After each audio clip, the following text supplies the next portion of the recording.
Et à l'heure où je vous parle, a lieu chez Christie's, en ce moment même à Londres, une vente où 4 tableaux de Monet sont proposés à la vente, pour chacun quelques millions. Et en 2019, une meule de Monet avait été le premier tableau impressionniste à franchir le seuil des 100 millions de dollars. Elle avait été achetée, alors qu'elle avait été achetée 2,5 millions en 1986.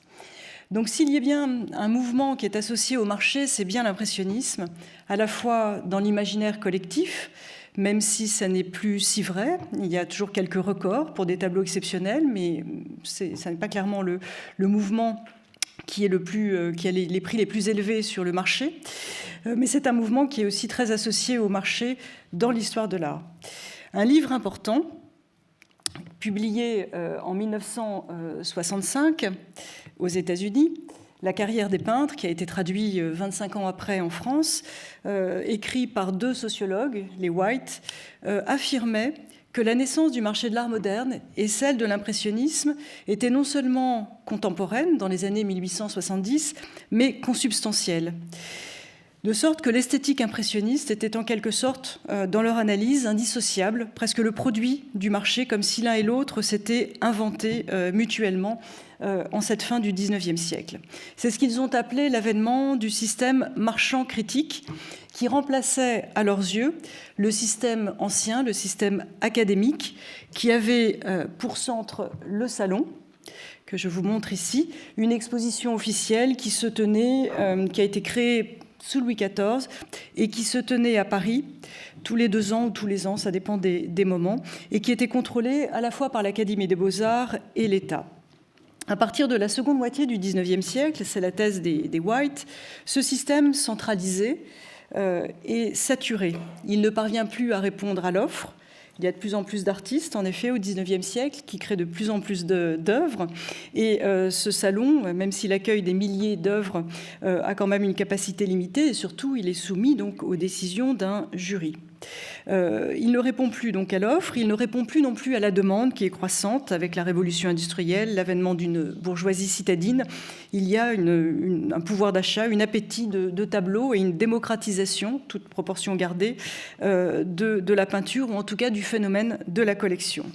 Et à cette situation, selon les White, aurait répondu le marché de l'art. Donc évidemment, le marché de l'art existe depuis plusieurs siècles. La première vente aux enchères a lieu à Venise dès 1506. Donc ça fait longtemps que l'art est une marchandise et n'est plus seulement l'objet de commandes par les princes ou par l'Église. Au XVIIe siècle, il se développe très fortement en Hollande, mais également en France, à Londres au XVIIIe siècle. Quand vous pensez aux tableaux de Canaletto, par exemple, qui représentent Venise, ce sont des tableaux qui ont été faits pour alimenter un marché. Mais avec l'impressionnisme, poursuivent les White, le marché change de rôle. Il devient prescripteur en matière de goût et en termes de fabrication de la valeur d'un artiste. Et c'est à ce moment-là qu'une alliance nouvelle se forge avec les peintres. On met davantage l'accent sur la personnalité plutôt que sur des tableaux isolés. Et le marchand devient celui qui sait repérer des artistes, donc en quelque sorte avoir raison avant tout le monde, qui sait les accompagner, qui sait les promouvoir, bref, qui sait, comme on dirait aujourd'hui, raconter une histoire, raconter un narratif. D'où l'importance des critiques, de la presse et des médias, donc dans ce système marchand critique. Et dans un tel système, expliquent encore les White, la prime va à la nouveauté. Il faut savoir créer l'événement, il faut savoir renouveler l'offre artistique, tout en produisant des tableaux domestiques, c'est-à-dire des tableaux qui, par leur dimension, leur sujet, sont susceptibles de trouver leur place dans des intérieurs privés, dans des intérieurs bourgeois, plutôt que dans des palais ou dans des églises. Et ce sont autant de caractéristiques qui sont celles de la peinture impressionniste. Donc cette lecture, qui est très efficace, est un peu schématique et elle a été nuancée depuis de multiples manières. On a montré, par exemple, que ce système marchand critique ne remplace pas véritablement au XIXe siècle ce système académique, mais que les deux subsistent et sont plutôt complémentaires. Le salon est très contrôlé par les marchands. Ce n'est pas deux systèmes étanches et séparés. Les artistes dits académiques ou officiels, de façon un petit peu vague aujourd'hui, étaient parfois les plus bankable et les plus agiles sur le marché de l'art. J'en veux pour preuve Gérôme, par exemple, qui a développé toute sa carrière, bien avant les impressionnistes d'ailleurs, un des systèmes, une des organisations les plus rentables et les plus puissantes du marché de l'art. Il s'était associé à un marchand appelé Goupil, et ils avaient mis ensemble un système en place où le peintre peint un tableau qui est vendu très cher à un collectionneur privé. Déjà à l'époque, les musées n'ont pas beaucoup d'argent, et qui est immédiatement décliné sous forme de reproductions par centaines, par milliers d'exemplaires, des reproductions dont les prix s'échelonnent entre 5 et 100 francs de l'époque, histoire de toucher plusieurs classes sociales, et notamment ces classes moyennes et satisfaire cet appétit d'image qui caractérise le XIXe siècle. Donc c'est ce qui arrive par exemple à ce tableau, l'Éminence grise, que vous verrez pour ceux qui viendront visiter l'exposition, qui est exposée au Salon de 1874, donc ce même printemps qui voit l'organisation de la première expo impressionniste. Et Gérôme obtient la plus haute médaille, la médaille d'or, pour ce tableau. Mais ce tableau n'est pas acheté par l'État. Il est vendu par Goupil, donc par un marchand, à un collectionneur américain de New York, James Stebbins. Donc il est très emblématique de cette intrication entre les deux systèmes. Donc comme vous le voyez, cette question du marché de l'art et de l'impressionnisme, c'est un sujet qui est vaste, qui est complexe, qui est évolutif, qui est très passionnant d'ailleurs. Je ne vais évidemment pas pouvoir parcourir et démêler l'histoire en moins d'une heure. Donc ce que je vous propose, c'est 4 études de cas ou 4 approches. Une approche du point de vue d'un événement, la première exposition de 1874, on va y revenir. Une approche du point de vue d'un marchand, Paul Durand-Ruel, que vous avez déjà largement vu dans les petits films qui ont introduit cette conférence. Une approche du point de vue d'un peintre, Monet. Et enfin, du point de vue du genre. Je vais aussi me limiter, dans ma définition du terme d'impressionniste, je vais me limiter à la définition historique, c'est-à-dire à ce petit groupe d'artistes qui a participé aux 8 expositions dites impressionnistes qui se tiennent entre 1874 et 1886 et que nous a si bien présenté Anne Robbins, conservatrice à Orsay et co-commissaire de l'exposition, lors d'une conférence en janvier dernier. C'est-à-dire, je vais vous parler grosso modo de Cézanne, de Degas, de Monet, de Morisot, de Pissarro, de Renoir, de Sisley, un petit peu de Caillebotte et un tout petit peu de Marie Cassatt. Pour ce qui est du marché, je me limiterai à ce qu'on appelle parfois le premier marché, c'est-à-dire essentiellement les galeries, les marchands qui achètent directement aux artistes. La question des ventes aux enchères, je la mentionnerai, mais elle est un petit peu plus complexe et un petit peu différente. Elle a été très bien étudiée par l'une des meilleures spécialistes du sujet, Léa Saint-Raymond, qui a écrit une thèse et un livre sur les ventes aux enchères au XIXe siècle. Enfin, chronologiquement, je vais me limiter au dernier quart du XIXe siècle, en commençant donc par la première exposition impressionniste de 1874. Exposition qui est d'ailleurs devenue un argument commercial, puisque la vente dont je vous parle, qui a lieu en ce moment, mentionne donc ce 150e anniversaire de l'impressionnisme pour mettre en valeur donc les tableaux de Monet et de Renoir et de Pissarro qu'elle propose à cette vente. Cette exposition de 1874, au risque d'en surprendre certains, c'est une exposition qu'on présente souvent comme une première exposition impressionniste, comme avant tout une révolution esthétique, la naissance d'un mouvement artistique neuf, alors qu'elle est pensée initialement comme une opération commerciale. Il s'agit bien pour les 31 artistes qui vont participer à cette exposition du printemps 1874, parmi lesquels la postérité a retenu Monet, Renoir, Degas, Morisot, Pissarro, Sisley, Cézanne. Il s'agit bien pour eux de montrer leurs œuvres pour les vendre. Le projet a germé dans l'esprit de ces artistes à la fin des années 1860. À ce moment-là, ils ont commencé à faire leur début au salon, donc dans le circuit dit officiel. Parfois avec succès, mais parfois avec difficulté également. En 1867, par exemple, tous les futurs impressionnistes sont refusés, notamment ce merveilleux tableau de Monet, Les femmes au jardin. C'est alors qu'il cherche activement une solution qui permettrait de les rendre moins dépendants des décisions du jury du salon, décisions qu'il juge conservatrices et surtout décisions qui sont assez imprévisibles et qui apparaissent arbitraires. La guerre entre la France et la Prusse en 1870, la Commune retarde ce projet qui finalement prend forme à la fin de l'année 1873. Et à ce moment-là, un groupe d'artistes constitue une société anonyme, une coopérative. Et pour en faire partie, en fait, il ne faut pas peindre moderne, comme ont commencé à le faire les futurs impressionnistes, comme vous le voyez dans ce tableau, par exemple, de Monet. Donc il ne s'agit pas, on n'a pas besoin pour s'inscrire, pour souscrire, on n'a pas besoin de peindre en lumière naturelle, de peindre clair, de peindre la vie moderne, de peindre des sujets de son époque, autant de caractéristiques qui vont distinguer les futurs impressionnistes. Il faut tout simplement cotiser.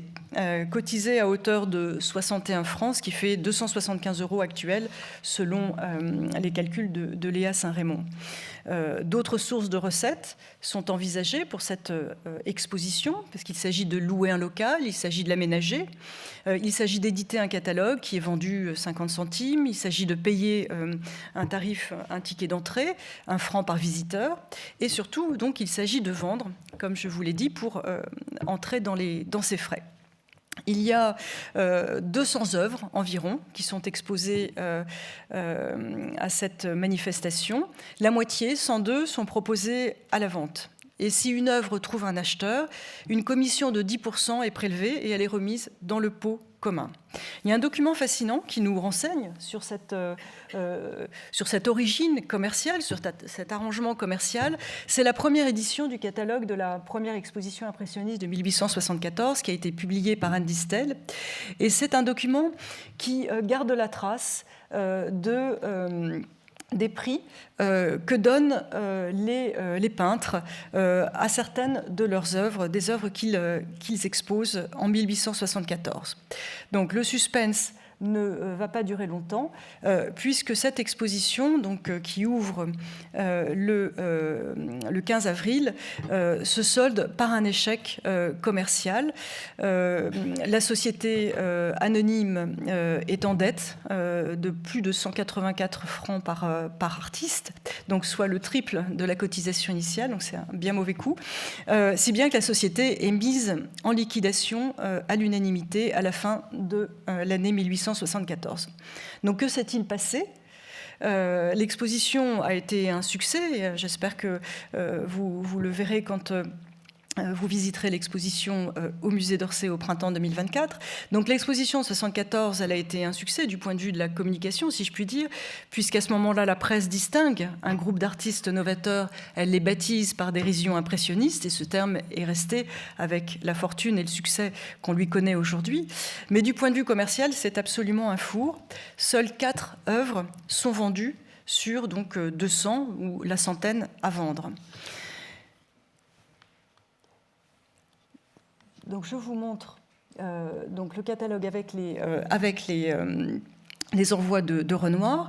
Parmi les tableaux vendus figure un paysage de Renoir que vous voyez ici la notation, qui est vendu pour 1000 francs. Ça n'était pas le tableau le plus cher. Les tableaux les plus chers, qu'il avait estimé le plus cher, c'était des tableaux de figure, comme cette danseuse, qui est estimée 3 fois plus, ce qui sont plutôt ce qui correspond à un bon prix et qui signale une forme de confiance de la part de l'artiste. Comme on va beaucoup parler d'argent ce soir, je vous donne quelques repères en termes de salaire. Donc, vous voyez qu'à peu près qu'un employé de commerce gagne à peu près 1400 francs par an. Un instituteur, c'est à peu près 1000 francs à l'époque. Donc peut-être c'est un chiffre intéressant à garder en tête alors que je vous donnerai des prix atteints par ces œuvres.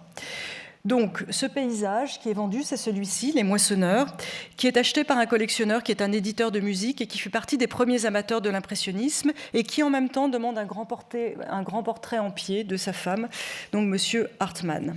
Une autre œuvre est vendue, c'est un paysage de Sisley pour la même somme de 1000 francs. Et dans le même ordre de prix, donc, est vendu, donc voilà le paysage de Sisley, vous voyez, dans le même ordre de prix, est vendu un tableau, impression, Soleil levant, tableau de Monet, que vous connaissez, et qui est vendu donc à un collectionneur qui s'appelle Hochedet. Là encore, comme pour Renoir, ce n'est pas le grand tableau de figure, le déjeuner, qui était présent à l'exposition, qui avait l'estimation la plus élevée. Ce n'est pas lui qui trouve preneur, mais un paysage pas trop cher, mais très audacieux. C'est donc ce paysage, une vue du port industriel du Havre, très esquissé, très rapidement brossé. Et d'ailleurs, c'est bien ça l'objet du scandale, ce côté très embryonnaire, comme le dit le critique Louis Leroy, à qui l'on doit donc ce terme d'impressionniste pour qualifier le groupe de façon négative. Donc une peinture à l'état embryonnaire telle que celle-ci, normalement, elle ne sort pas de l'atelier et elle ne se vend pas. Donc Ernest Hochedet, ce négociant qui l'achète, il devient l'un des plus importants collectionneurs des impressionnistes au tout début de l'histoire du mouvement, avant de faire faillite en 1878. Et comme vous le voyez, comme beaucoup des premiers amateurs de l'impressionnisme, il mêle valeurs sûres et peintres plus innovants. Vous voyez ces deux portraits qu'il commande en 1876, d'un côté par Paul Baudry, portrait plus sage d'un artiste qui participe régulièrement au salon, qui reçoit de grandes commandes, et puis de l'autre côté, donc un portrait avec sa fille Marthe par Édouard Manet. Le quatrième tableau qui est vendu, donc c'est un tableau d'un peintre qui s'appelle Latouche, qui était aussi un marchand, qui était notamment le marchand de Pissarro.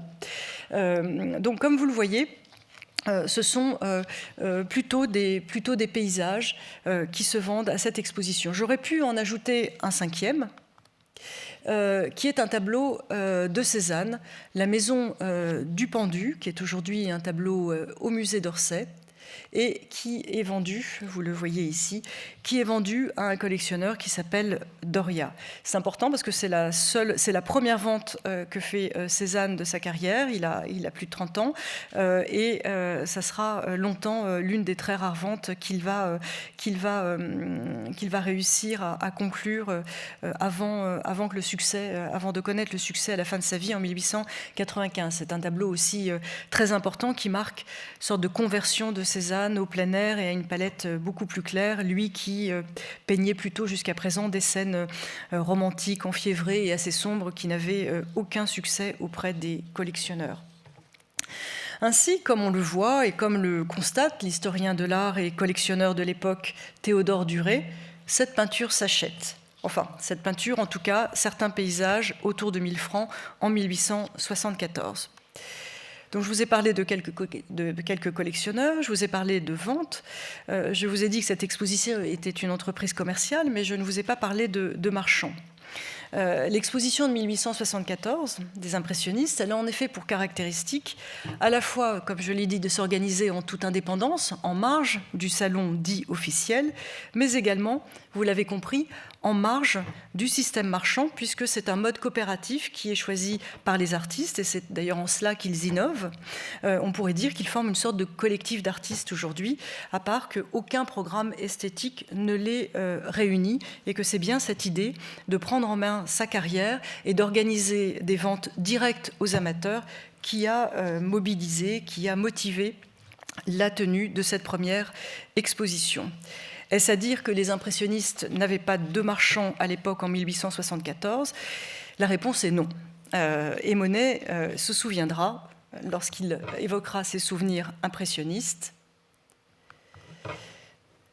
il dira « Les critiques disaient « Ces gens sont fous, mais il y a plus fou qu'eux, c'est le marchand qui les achète. » Et ce marchand, vous le voyez ici dans le catalogue, c'est donc Paul Durand-Ruel, que vous avez vu aussi dans les petits films qui ont précédé cette conférence. Donc 2 tableaux présentés par Sisley appartiennent et sont prêtés par son marchand, signe moyen pour Sisley de montrer que sa peinture s'achète et peut-être de solliciter, de susciter des achats ou en tout cas de rassurer d'éventuels amateurs. Donc j'en viens à mon exemple, à mon cas de figure de Paul Durand-Ruel, donc un marchand visionnaire. Et j'en profite pour saluer certains des membres de la famille de Paul Durand-Ruel qui sont dans la salle et qui nous ont toujours très généreusement ouvert leurs archives et avec lesquels on a toujours beaucoup travaillé. Paul Durand-Ruel est né à Paris en 1831 et il est le fils d'un des plus grands marchands d'art de l'époque en Europe.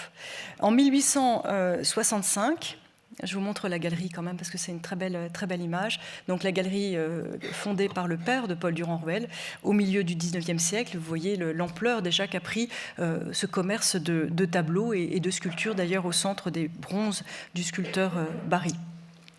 Donc en 1865, c'est au tour de Paul Durand-Ruel de reprendre les rênes de la galerie familiale et il va peu à peu la transformer et il va inventer en quelque sorte le marché de l'art moderne. Il reste une figure très respectée, y compris pour les galeristes d'aujourd'hui.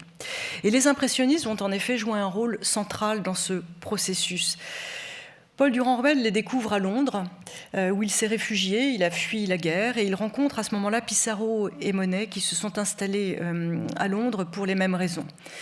Très vite, il leur achète des tableaux, et non seulement il achète quelques tableaux, mais il les montre dans sa galerie, dans la galerie qu'il anime à Londres. Au retour de Paris, voilà quelques-uns des tableaux que Paul Durand-Ruel achète à Londres et qu'il expose à Londres, Monet et Pissarro.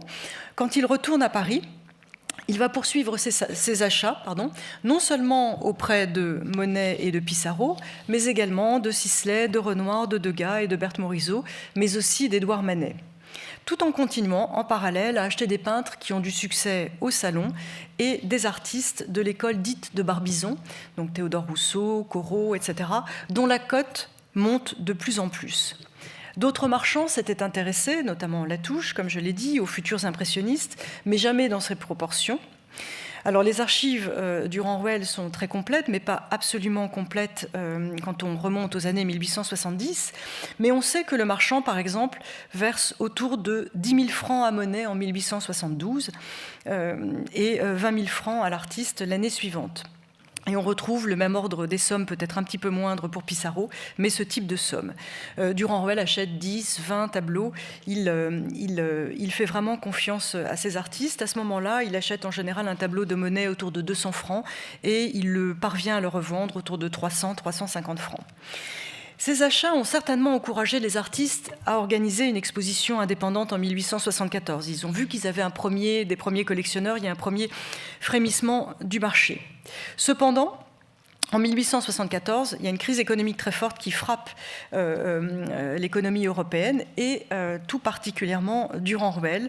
Et c'est précisément à ce moment-là, au début de 1874, fin 1873, qu'il cesse tout achat aux impressionnistes et tout achat tout court. D'ailleurs, ce sont des années très très difficiles pour la galerie. Les prix s'effondrent. Donc cette idée d'organiser une exposition à but commercial, mais indépendamment du marché, elle s'explique tout simplement parce que le marché est complètement atone, donc les artistes veulent trouver une autre solution. L'année suivante, en 1875, ils n'organisent pas une exposition, mais ils organisent, très significativement d'ailleurs, une vente aux enchères. Enfin, certains d'entre eux, Renoir, Monet, Morisot et Sisley. Durand-Ruel est l'expert. Le prix moyen de cette vente, c'est 160 francs par tableau. À titre de comparaison, voilà les prix les plus élevés qu'atteignent les artistes aux enchères, tels que l'a établi Léa Saint-Raymond. Donc vous voyez par exemple Ingres, c'est 50 000 francs. Donc vous imaginez, effectivement, vous voyez dans quel ordre, quelle échelle se situent les impressionnistes à ce moment-là, à l'occasion de cette vente aux enchères qui est véritablement un échec. Durand-Ruel ne reprendra ses achats qu'au début des années 1880, quand il va lui-même se refaire une santé financière. Comme la peinture impressionniste ne trouvait pas preneur dans les années 1870, il a gardé les invendus, si je puis dire. Et comme il va racheter au début des années 1880, il va vite devenir le propriétaire, le dépositaire de centaines de tableaux impressionnistes.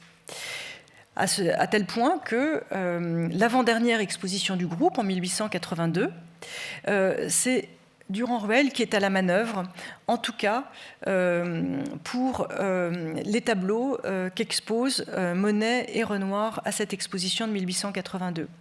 c'est Durand-Ruel qui compose les envois, c'est lui qui puise dans son stock et qui choisit pour les artistes, à la demande des artistes, les tableaux qui seront montrés. Donc là, vous voyez qu'on a à la fois une exposition indépendante, à but commercial, mais avec l'intervention d'un marchand. Donc situation un petit peu différente, très différente même, de celle de 1874. Donc Durand-Ruel est véritablement revenu au centre du jeu. Il est revenu au centre du jeu et les prix commencent à monter. Par exemple, un Degas qui se vendait, qu'il achetait pour 1000 francs en 1873, s'échange pour 10 fois plus cher, donc pour 10 000 francs en 1893, et se revend le triple, 30 000 francs, quelques années plus tard, en 1893, à la fin de l'année. C'est un magnifique tableau qui est à Orsay.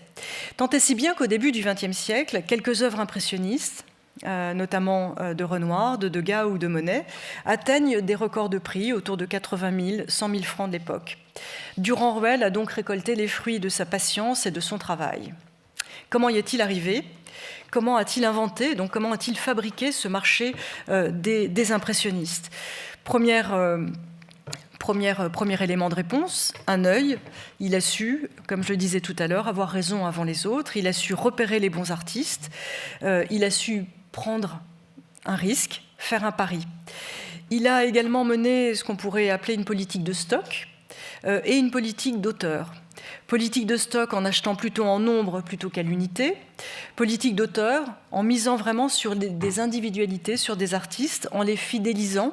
Quand je vous ai donné les sommes qu'il versait chaque année au début des années 1870, toutes ces sommes ne correspondent pas forcément à des achats de tableaux. C'est parfois une façon de soutenir les artistes. Parfois, ça peut s'assimiler à une forme de salaire.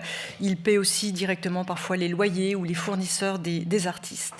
Autre élément important de ce marché de l'art moderne qui émerge avec Durand-Ruel et les impressionnistes, une stratégie de promotion, de diffusion qui est innovante, qui est offensive. Durand-Ruel publie des recueils de gravures pour diffuser des reproductions des œuvres des artistes qu'il a dans son stock. Il va publier des revues. Et donc on retrouve ici cette association marchand-critique qui est au cœur donc, du système décrit par les White. Et puis il organise des expositions dans sa galerie, mais des expositions, comme on dirait aujourd'hui, hors les murs, par exemple à l'occasion d'expositions universelles. Et surtout, Paul Durand-Ruel a une stratégie internationale. C'est à la fois un héritage familial. Son père était aussi rayonnait, la galerie de son père rayonnait, il y avait des partenariats notamment à Londres. Donc Durand-Ruel à Londres, à Bruxelles, et puis surtout à partir de 1886-87 aux États-Unis. Aux États-Unis et pas seulement à New York, comme on va le voir. Encore une fois, donc, Paul Durand-Ruel n'était pas forcément le premier à tenter l'aventure américaine, il n'était pas le seul, mais il a été très certainement avec les impressionnistes le plus ambitieux et le plus persistant et le plus imaginatif. Enfin, autre élément qu'il me semble important de mettre en valeur, à la fois donc, il met en avant cette peinture très novatrice, tout en faisant de la pédagogie en quelque sorte, tout en rassurant. On verra notamment tout au long de ces années 1870, 1880, 1890, quand il organise des expositions, notamment pour conquérir des nouveaux marchés, il va mélanger les impressionnistes à des valeurs reconnues, aux peintres de Barbizon notamment. Et puis peu à peu, à mesure que l'impressionnisme commence à s'acheter, commence à être apprécié, il va, si je puis dire, augmenter la dose. Donc il introduit progressivement valeurs montantes et valeurs aux côtés de valeurs établies. Et ensuite, il rassure aussi, très certainement par sa personnalité, par son charisme, c'est un grand bourgeois, et par sa collection, la mise en valeur de sa collection personnelle. D'ailleurs, une des premières histoires de l'impressionnisme qui est publiée au XIXe siècle, en 1892, due à Georges Lecomte, encore là un critique, on retrouve cette association entre le marchand et les critiques. Cette histoire de l'impressionnisme, elle est illustrée et quasiment écrite du point de vue de la collection de Paul Durand-Ruel. C'est presque une déambulation dans l'appartement de Paul Durand-Ruel qui se situait rue de Rome. Et ce que veut dire par là Paul Durand-Ruel quand il reçoit ses collectionneurs, notamment les Américains, chez lui, dans son appartement familial plutôt que dans la galerie, qui est évidemment, j'ose pas dire décorée, mais enfin sublimée par tous ces chefs-d'œuvre impressionnistes qui sont aujourd'hui dans les musées du monde entier, eh bien Paul Durand-Ruel, c'est une façon de rassurer et de montrer qu'on peut vivre de façon tout à fait convenable, être quelqu'un de tout à fait comme il faut, avec des tableaux impressionnistes qu'on avait taxés donc de fous. Donc vous le voyez, en fait, Durand-Ruel était tout sauf fou. Il était très certainement, comme on le dirait aujourd'hui, résilient et visionnaire. Et peut-être un des plus beaux exemples de cette histoire, de ce succès, c'est certainement Claude Monet, et ce sera donc mon troisième exemple, ma troisième étude de cas, en quelque sorte. Et j'emprunte le titre de ce chapitre, « Comment Monet est-il devenu millionnaire ?», un article de Simon Kelly, qui est un des très grands spécialistes du sujet, de cette question du marché, et un très grand spécialiste de Monet. D'ailleurs, Simon Kelly signale dans son article, de façon tout à fait malicieuse, que Monet est né en 1840 à Paris, dans le 9e arrondissement, rue Laffitte, qui était la rue des tableaux, où se concentrait tout le marché de l'art. Donc il y voyait une forme de prédestination. En 1912, toujours selon Simon Kelly, les revenus annuels de Monet, donc uniquement ceux qui sont issus de la vente de ces tableaux, correspondaient à 369 000 francs de l'époque, ce qui ferait, toujours selon Simon, 12 millions de dollars actuels, donc un petit peu moins en euros, mais enfin vous voyez, c'est assez confortable comme revenu annuel. En compilant tous les revenus des livres de comptes, certains sont conservés de Claude Monet. Ils ne sont pas complets, ils s'arrêtent en 1912 et Monet meurt en 1926, mais enfin on a quand même un bon aperçu. Ils sont conservés au musée Marmottan Claude Monet. Kelly a pu montrer que 90% de ces revenus proviennent des marchands, dont 53% provient de Durand-Ruel. C'est dire si le succès de Claude Monet est lié donc aux marchands, au marché, plutôt qu'à d'autres circuits, aux salons, aux musées, aux institutions. Et donc il y a un moment de bascule, ça se passe en deux phases en quelque sorte. Dans les années 1800, dans la seconde moitié des années 1870, Monet reste un petit peu dans la lancée, si je puis dire, dans l'esprit de l'exposition de 1874. Vous allez me dire, il n'a pas vraiment le choix, puisque, encore une fois, Durand-Ruel n'est plus en capacité de le soutenir, et les autres marchands n'ont jamais été aussi puissants. Donc, en fait, ce qui se passe, c'est qu'il vend beaucoup de tableaux, enfin des tableaux assez nombreux, mais souvent des pochades, des esquisses. Et il vend donc des tableaux qui sont merveilleux, qui sont très beaux, mais qui, sur le marché de l'art de l'époque, ne sont pas des tableaux très, très considérés. Et il les vend à des connaisseurs, en fait. Il les vend à des amis. Vous voyez ici des tableaux qui sont achetés pour quelques centaines de francs, on imagine, puisqu'on n'a pas gardé les prix, on n'a pas trace des prix de ces deux œuvres en particulier. Mais en général, donc, il les vendait autour de 100, 200 francs à des collectionneurs, à des amis. Celui-ci, il est vendu par exemple 600 francs alors que c'est un grand tableau fini. Donc ce sont des années difficiles et dans les carnets de compte de Monet, il enregistre autour de 10 000 francs de revenus par an. Bon, à mettre quand même en perspective avec 1 000 francs par année pour un instituteur. Donc ça, c'est Monet, difficulté financière, mais il a quand même une cuisinière, quelqu'un pour éduquer les enfants. Donc il est quand même il se situe dans un certain standing. Mais vous allez voir qu'effectivement, il y a quand même des moments difficiles et surtout, les choses vont changer assez rapidement à partir du début des années 1880 et les prix vont s'envoler dans les années 1890. Il y a plusieurs raisons à cela, La première, peut-être, qui est une raison extérieure à Monet et aux impressionnistes, c'est qu'en 1880, cette année signe vraiment le glas de ce qu'on appelait peut-être un peu abusivement le salon officiel. À partir de 1880, l'État se désengage de guerre lasse, du salon, et confie son organisation aux artistes. Donc on voit que le salon est un modèle de plus en plus contesté, en crise, et véritablement sa fonction prescriptrice s'efface vraiment beaucoup dans les années 1880, et les galeries, les marchands plus exactement, montent en puissance et se multiplient à Paris. Durand-Ruel parvient, grâce à des emprunts, un arrangement avec un banquier, à se remettre en selle, et il va reprendre ses achats en 1881. Entre 1880 et 1885, il achète la quasi-totalité de la production de Monet. Il est donc en situation quasiment de monopole. Donc Monet, une fois qu'il a cette situation assurée, il a à nouveau le soutien de Paul Durand-Ruel. Bien, qu'est-ce qu'il va faire? Il ne va pas s'en tenir là.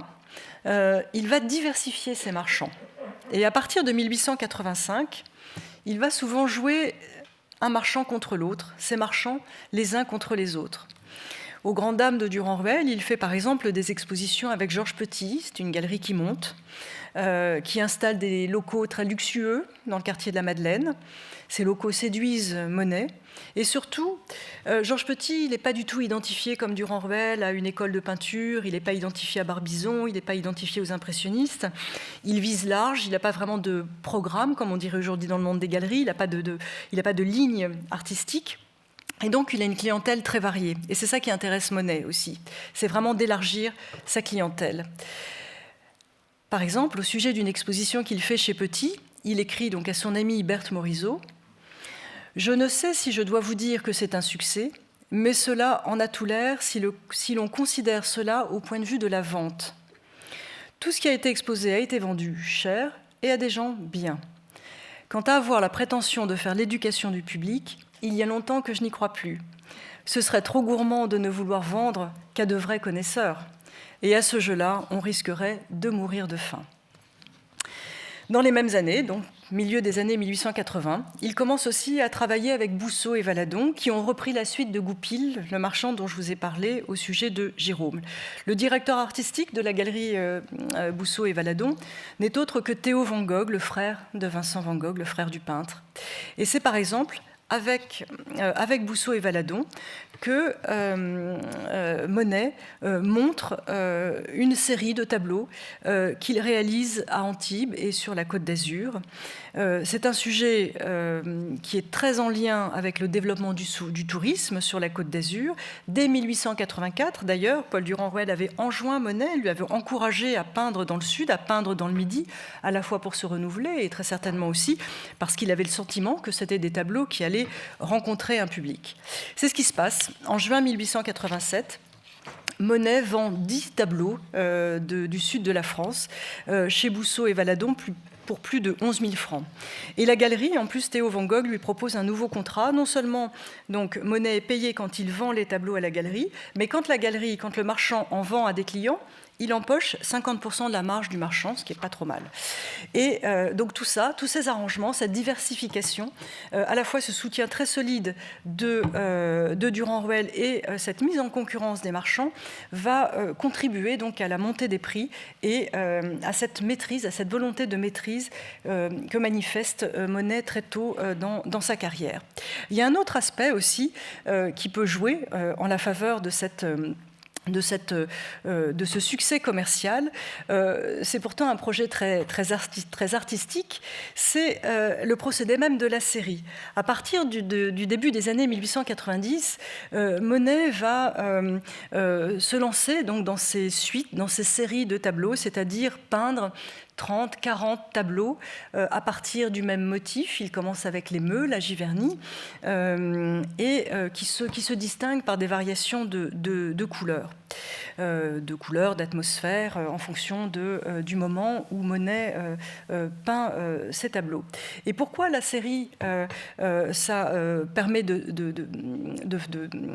satisfaire, enfin de nourrir ce succès, c'est parce qu'elle permet finalement de satisfaire l'offre en déclinant en fait 30, 40 pièces, 40 tableaux d'un même motif. Donc quand vous avez plusieurs amateurs pour une cathédrale, vous avez plusieurs cathédrales à vendre, même si elles ne sont pas toutes tout à fait pareilles. Et donc, j'en profite d'ailleurs pour bien signaler que la vente à la découpe, si je puis dire, des séries, les séries étaient présentées comme un ensemble par Monet, c'est ce qui fait d'ailleurs leur magie et leur beauté, hein, et à cet égard, la série est indissociable de cet espace marchand qui prend de l'ampleur au XIXe siècle. Elle ne peut avoir lieu que dans une galerie. Enfin, l'espace de la galerie est indispensable pour déployer la série. Mais les séries ont été vendues, chaque peinture a été vendue souvent séparément, non pas contre l'avis de Monet, hein, ce n'est pas un coup des marchands contre Monet, c'est bien la volonté du peintre de vendre individuellement chacune de ses œuvres. À ce moment-là, donc, il est en position il instaure un rapport de force avec ses marchands qu'il a déjà mis en compétition et qu'il va mettre en quelque sorte en difficulté puisqu'il va lui-même fixer ses prix et il va faire un bond. Et ce bond, il le fait avec les cathédrales, dont vous voyez ici 4 merveilleux exemples.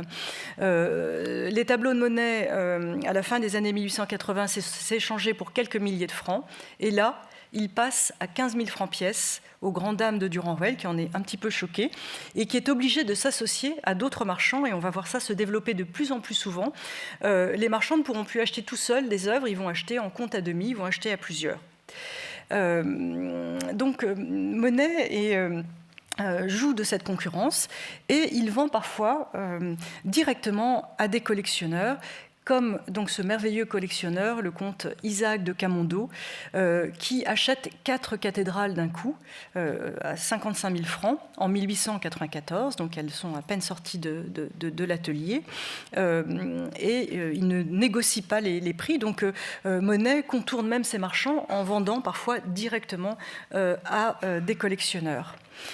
Il vend aussi à l'État, et à l'État un petit peu moins cher quand même. Il fait un prix musée, mais enfin 10 500 francs pour le musée du Luxembourg, qui est le musée d'art contemporain de l'époque. C'est une somme très élevée. En général, le budget d'acquisition du musée à cette époque était de 5 000 francs. Donc vous voyez, c'est un effort absolument considérable. Donc l'artiste se place vraiment en position de force, et les prix augmentent et les collectionneurs suivent et les marchands sont bien obligés de suivre. Ce succès, il est quand même à relativiser. C'est le succès de Monet, ce sont des niveaux de prix qu'atteignent au même moment Renoir et Degas, mais pas tous les impressionnistes. Cézanne vend très très peu de tableaux avant 1895, quand un autre marchand volard s'emparera du sujet, si je puis dire, et commencera à organiser une grande exposition et à vendre des œuvres de Cézanne. Mais avant 1895, il vend très peu. Sisley, par exemple, meurt en 1899 dans un tel dénuement que ses amis impressionnistes organisent une vente de charité pour venir en aide à sa veuve et à ses enfants. Et enfin, ces prix qui défraient la chronique des impressionnistes restent bien en deçà de ceux que peuvent atteindre certains peintres dits académiques ou certains paysagistes de Barbizon. Je vous montre ici le tableau qui est, je crois, le tableau le plus cher vendu au XIXe siècle. Et vous voyez que la somme est absolument colossale puisqu'on est à 850 000 francs, donc contre 15 000 francs pour une cathédrale et un format beaucoup plus petit d'ailleurs. Donc vous voyez que cette question des prix du marché de l'impressionnisme, il faut toujours un petit peu manier ces prix avec prudence et les nuancer. Autre élément qui contribue à cette montée de la cote des impressionnistes, j'en ai déjà dit quelques mots au sujet du Durand-Ruel, c'est un élargissement de la clientèle, élargissement du marché, à la fois en France, mais surtout à l'étranger, et tout particulièrement aux États-Unis. Alors Monet, qui était hostile à l'idée de Durand-Ruel de partir à la conquête du marché américain, il était très réticent, il ne voyait pas l'utilité d'aller vendre et d'aller montrer ses tableaux aux Yankees, comme il l'écrit dans une des lettres. Il en voit les bénéfices très rapidement. Durand-Ruel multiplie en effet aux États-Unis les expositions sur place, les contacts personnels avec toutes ces nouvelles fortunes américaines qui sont nées de l'industrie, du chemin de fer, du charbon. Donc il fait véritablement un travail sur mesure et Monet lui-même se prend au jeu, commence à avoir du succès et lui-même va recevoir dans sa maison de Giverny, où il s'installe au début des années 1880, des collectionneurs, des artistes américains, et d'ailleurs il y a une vraie colonie américaine qui s'installe, comme vous le savez, à Giverny. Donc tout un microcosme, tout un écosystème s'organise autour de Monet, des États-Unis, avec Durand-Ruel, qui œuvre aussi à cette internationalisation, cette américanisation du marché. Et dès mars 1895, selon Durand-Ruel, justement, dans une de ses lettres, il dit qu'à son avis, il y a déjà 300 peintures de Monet qui sont dans des collections outre-Atlantique, ce qui est un chiffre important. À ce moment-là, enfin, Monet en totalité, donc son catalogue raisonné, c'est autour de 2000 peintures. Donc vous voyez que 1895, il n'est pas encore, il meurt en 1926, donc il n'est pas à la fin de sa carrière, c'est déjà 300 œuvres sur 2000 qui sont aux États-Unis.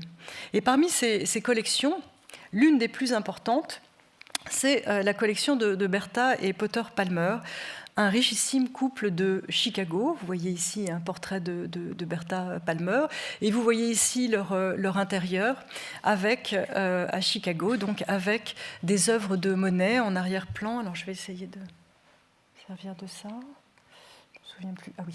Donc là, vous voyez ici des œuvres de Monet et notamment ici une très belle meule. Et cette collection est aujourd'hui à l'Art Institute de Chicago. Les Palmer ont offert leur collection.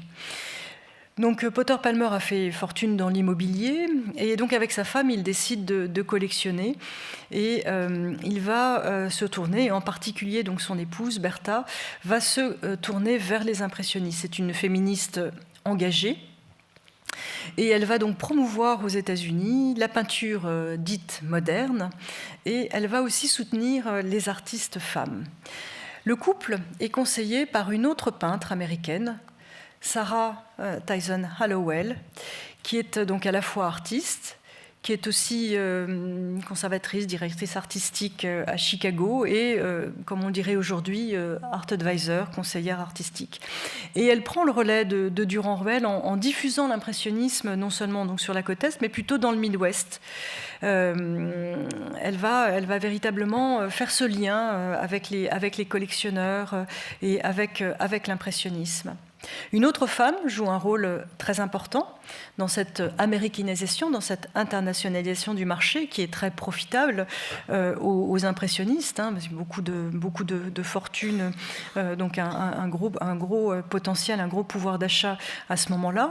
Une autre femme, c'est une autre artiste aussi, Marie Cassatt, qui, en lien avec Durand-Ruel, va placer des tableaux de ses amis, de Monet, de Degas en particulier, à la fois dans les collections de sa propre famille américaine à Philadelphie, mais aussi d'amis, notamment les Hevmeyer, à New York. Donc on le voit, les relais de l'impressionnisme aux États-Unis sont un petit peu féminins, ce qui n'est pas toujours souligné. Et ce qui me mène à mon quatrième cas d'étude et à ma conclusion, à ma dernière partie, sur la question de la place des femmes dans le marché de l'art comme artistes et quel est leur rôle dans ce monde d'hommes riches, comme le disait donc la chanson du groupe ABBA. Et vous voyez d'ailleurs que parfois la chanson est reprise, le refrain est repris un peu plus au complet aussi dans des articles de presse. On connaît trois artistes femmes impressionnistes déclarées, c'est-à-dire qui ont exposé sous leur nom aux expositions impressionnistes. Berthe Morisot, Marie Cassatt, j'en ai parlé, Marie Bracquemont, auxquels il faut ajouter donc deux autres artistes qu'on a complètement oublié aujourd'hui et qu'on est en train de redécouvrir un petit peu. Donc une mystérieuse comtesse de Luchère, dont pour l'instant on n'a pas vraiment percé l'identité, qui expose en 1874, et une autre artiste, la comtesse de Rambure, une amie de Degas, qui va exposer à partir de 1876 sous le pseudonyme de Jacques François, donc un pseudonyme masculin. Donc comment ça se passe quand on est une femme, quand on fait de la peinture ? Comment peut-on avoir accès au marché ? Qui est une condition quand même de la professionnalisation des artistes, dans le contexte d'une société au XIXe siècle, qui est une société patriarcale. Rappelons en effet qu'au XIXe siècle, une femme de la bourgeoisie, comme le sont ces femmes impressionnistes, n'est pas supposée avoir un travail rémunéré. Au même moment se développe en revanche beaucoup le travail des ouvrières. Et surtout, une femme mariée au XIXe siècle, quand elle travaille, elle n'a pas le droit de disposer librement de son salaire. C'est son époux qui gère le produit de son travail. Il faut attendre une loi du 13 juillet 1907 pour que les femmes mariées obtiennent ce droit. Donc, la pratique artistique est admise chez les femmes de bonne famille dès lors qu'elle se cantonne à la sphère privée et qu'elle est une pratique amateur, c'est-à-dire sans transaction financière. Pourtant, si je me limite à 2 exemples, Morisot et Cassatt, comme vous l'avez vu pour Cassatt notamment, qui restera célibataire, c'est quand même un aspect important, on note que toutes 2 ont eu accès au marché. Elles ont même participé à des transactions, souvent au bénéfice des autres et moins à leur propre bénéfice. Elles ont placé les œuvres des autres, et ce, dès le début de leur carrière. Donc je vais m'arrêter pour conclure à Berthe Morisot, dont je vous montre ici un tableau, le berceau, qui représente sa sœur, Edma, veillant sur une de ses filles. Edma, qui elle-même était artiste et qui a abandonné sa carrière artistique à partir du moment où elle s'est mariée et où elle a fondé une famille. Elle a continué à travailler de façon en amateur. Elle a continué notamment à faire du pastel, donc vraiment une pratique très féminine selon les critères sociaux de l'époque. Mais ce qui est intéressant avec Berthe Morisot, c'est que, alors qu'elle est encore célibataire, qu'elle vit chez ses parents, elle est encouragée par sa mère elle-même à vendre ses œuvres dès les années 1860. Je vais vous lire un extrait d'une lettre de Cornélie, la mère de Berthe Morisot, qui donne des nouvelles à Berthe Morisot. Elle a une plume très acérée et c'est très intéressant et très atypique que cette forme de liberté pour parler de l'argent. Donc Madame Morisot, mère, écrit à Berthe: que je te raconte maintenant que monsieur Jules Ferry, donc le fameux Jules Ferry de l'école qui courtisait Berthe Morisot, qui aurait bien voulu l'épouser, que je te raconte maintenant que monsieur Jules Ferry m'a chargé de te dire que tes peintures étaient très regardées chez Cadar. Cadar, c'est un marchand de l'époque. On est en 1867. Il passait devant avec un connaisseur ou un artiste, je ne sais pas bien lequel des deux, qui s'est arrêté devant des tableaux en disant « Tiens, c'est drôle ça ». Autrement dit, c'est quelque chose. De qui est-il donc ce tableau ? Épelage du nom impossible. C'est de quelqu'un, un Anglais, Morse, Mons. Enfin, en repassant, attiré de nouveau par cette peinture, on regarde mieux, et Jules Ferry lit ton nom au moment où des gens dans la boutique faisaient tourner le tableau pour le mieux voir. Ça lui a paru de bon augure. Toutefois, je n'ai rien à t'annoncer du point de vue des ventes. Je me demande toujours comment font les artistes, comment vivent les artistes qui attendent cela pour manger. Parce que Berthe Morisot, elle veut vendre pour se professionnaliser, mais elle n'a pas besoin de vendre pour vivre. Cornélie, sa mère, poursuit « Ce ne sont pas ceux qui veulent faire comme vous, exclusivement de l'art, qui doivent réussir. » Rosalie, qui était une amie artiste de Berthe Morisot, Rosalie me semblait plus raisonnable lorsqu'elle disait « Il y a des œuvres pour une exposition, d'autres pour l'atelier. Il faut suivre le goût du public si on veut réussir. » Et si c'est vrai, quelque part, c'est bien vrai quand il s'agit de vente. Un autre marchand, qu'elle cite, de Trimont, nous l'a dit alors, « Pourquoi ne mettre chez un marchand que les choses qui certainement ne seront pas achetées ? On met de tout. Avec certaines œuvres, on fait sa réputation auprès des artistes, avec les autres, on fait des affaires, si c'est possible. » C'est vraiment une lettre intéressante. Donc Morisot a-t-elle fait des affaires ? Difficile à dire. Chose est-il qu'elle est plutôt, au départ, pas trop mal partie. Elle vend au début sensiblement au même prix que Cézanne, Sisley ou Pissarro au début des années 1870. Lors de cette vente dont je vous ai parlé, le 24 mars 1875, ce qui est déjà assez extraordinaire, qu'une femme participe comme ça à une vente aux enchères, donc cette fameuse vente très calamiteuse, où le prix moyen donc, des œuvres qui se sont vendues se situait autour de 160 francs, Berthe Morisot atteint le prix le plus élevé, 480 francs. Donc c'est elle qui fait le record de la vente avec ce tableau intérieur. Vous voyez, elle se défend pas si mal. Mais c'est un succès qui est quand même de courte durée. Donc en 1875, Cornélie écrit à Berthe Morisot, toujours, donc cette relation avec les marchands passe par sa mère et passera aussi par le mari de Berthe Morisot, on va le voir. Elle écrit: ton marchand s'est plaint de ce que tu ne disais pas tes prix. Je lui ai fait observer que je venais justement lui dire que tu t'en rapportais à lui, mais cela le gêne et ne lui convient pas. Il a demandé 600 francs du paysage de Gennevilliers que vous voyez ici. Je lui ai dit que c'était bien, mais il a souri en me disant que jamais on n'avait ce qu'on demandait, et que de plus, il fallait qu'il prélève son bénéfice, et qu'enfin, la peinture ne se vendait pas cette saison. Les uns lui disent, en parlant de cette toile de Gennevilliers, que c'est abominable, qu'il préférerait qu'elle fût blanche. D'autres trouvent que c'est très beau. En tout cas, cette peinture a la plus complète admiration de ton beau-frère. Et le beau-frère de Berthe Morisot n'est autre que Édouard Manet, donc le peintre, qui avait prêté une œuvre de Berthe Morisot justement à l'exposition impressionniste de 1874, ce qui montrait, ce qui était un signe fort de la part de Berthe Morisot aussi, ce qui montrait que son œuvre circule et qu'elle a des acheteurs. Un peu la même stratégie que Sisley quand il montre des tableaux prêtés par Durand-Ruel.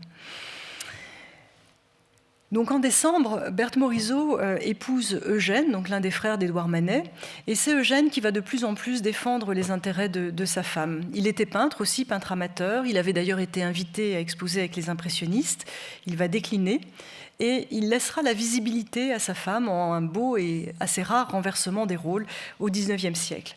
Par exemple, en 1882, alors qu'il prépare pour Berthe Morisot son envoi, ce qu'elle va montrer, c'est lui qui lui demande de fixer les prix, qui l'interroge sur les prix. Et il lui signale, voilà, Renoir et Sisley sont en grand progrès, Durand-Ruel vend 2000 francs les Sisley, donnez-moi vos prix. Édouard Manet, donc Édouard, dit qu'il faut demander cher. Et Édouard, qui est venu ce matin à l'exposition, a trouvé votre envoi un des meilleurs. Il m'a fait compliment de vos tableaux, je ne doute pas que le succès vous vienne. J'ai donc demandé 500 francs de chaque petit tableau, 1000 francs de la blanchisseuse, le tableau que vous voyez ici à l'écran, et puis 1200 francs d'un autre tableau. Cette lettre de 1882, elle est intéressante. Si vous vous souvenez, 1882, c'est l'avant-dernière exposition impressionniste et c'est celle pour laquelle vraiment Durand-Ruel prend la main en ce qui concerne les envois de Renoir et de Monet. Elle est intéressante pour Berthe Morisot. On permet de noter deux éléments. Premier élément, elle qui était dans les prix dans les années 1870, un peu alignée avec ses confrères impressionnistes, c'est quand même le début du décrochage de Berthe Morisot, puisque le prix le plus élevé qu'elle peut fixer, c'est 1200 francs, quand les autres se situent plutôt autour d'un étiage de 2000 francs. Ce qu'on remarque aussi, et ce qui est très caractéristique des artistes femmes au XIXe siècle, c'est finalement l'importance des cercles familiaux et amicaux. C'est vraiment voilà, le mari, son mari, la vie du beau-frère qui sont importants. Ça n'est pas le marchand, ça n'est pas un marchand qui prend en main et qui prend en charge cette mise en valeur des œuvres de Berthe Morisot. Et ce décrochage va s'accentuer tout au long des années 1890. En fait, selon mes recherches, Berthe Morisot n'a été au niveau des autres impressionnistes qu'à 2 reprises dans sa carrière. Au tout début, au milieu des années 1870, quand les impressionnistes ne coûtaient pas grand-chose, donc c'était quelques centaines de francs. Elle n'était pas beaucoup plus chère que les autres. Et quand il s'agit d'achats par les musées. En 1892, l'État achète pour donc, le musée du Luxembourg, l'ancêtre du musée d'Orsay et l'ancêtre du centre Pompidou, pour la première fois un tableau d'un impressionniste, donc près de 20 ans après la première exposition impressionniste. Et ce tableau qui est acheté, c'est un tableau de Renoir, Les jeunes filles au piano, qui est acheté pour la somme de 4000 francs. 2 ans plus tard, l'État se porte acquéreur, lors d'une vente aux enchères, ce qui est assez rare à l'époque, d'un tableau de Berthe Morisot, Jeune femme en toilette de bal, pour 4500 francs. Donc un peu plus cher que le Renoir, alors que c'est un tableau qui est plus petit. Donc là, on voit que le marché joue en faveur de Berthe Morisot. Et à ma connaissance, de son vivant, c'est le record de prix atteint par Berthe Morisot. Ce qui est intéressant de noter d'ailleurs, c'est que pour Berthe Morisot, son record est fait auprès d'un musée, alors que généralement, les musées achètent moins cher. Et donc pour les artistes hommes, leurs plus bas prix sont plutôt ceux auxquels ils cèdent leur tableau. Donc une inversion aussi un petit peu des valeurs et du rapport de force sur le marché et par rapport aux institutions. Cet achat, il est important parce qu'il sort aussi Berthe Morisot du rang d'amateurs, de peintres amateurs, où on avait tendance à la cantonner, y compris malgré plutôt ses efforts pour exposer au salon, pour exposer ensuite avec les impressionnistes et pour quand même être présente sur le marché de l'art. Mais finalement, il y a très peu de transactions du vivant de Berthe Morisot. Et à sa mort, en mars 1895, on estime que près de 80-90% de sa production est entre les mains de sa famille. Donc très peu d'œuvres de Berthe Morisot ont circulé sur le marché de l'art à la fin du XIXe siècle. Et donc c'est un peu le début d'une forme d'invisibilisation des femmes par le marché de l'art, mais pas seulement, par l'histoire en général. Et encore aujourd'hui, comme vous le savez, à de rares exceptions près, et même si la tendance commence à changer, l'œuvre d'une artiste femme se vend toujours moins cher que l'œuvre d'un artiste homme. Mais ça change, et donc c'est sur cette note plus optimiste que je terminerai cette conférence. Je vous remercie de votre attention. Merci beaucoup.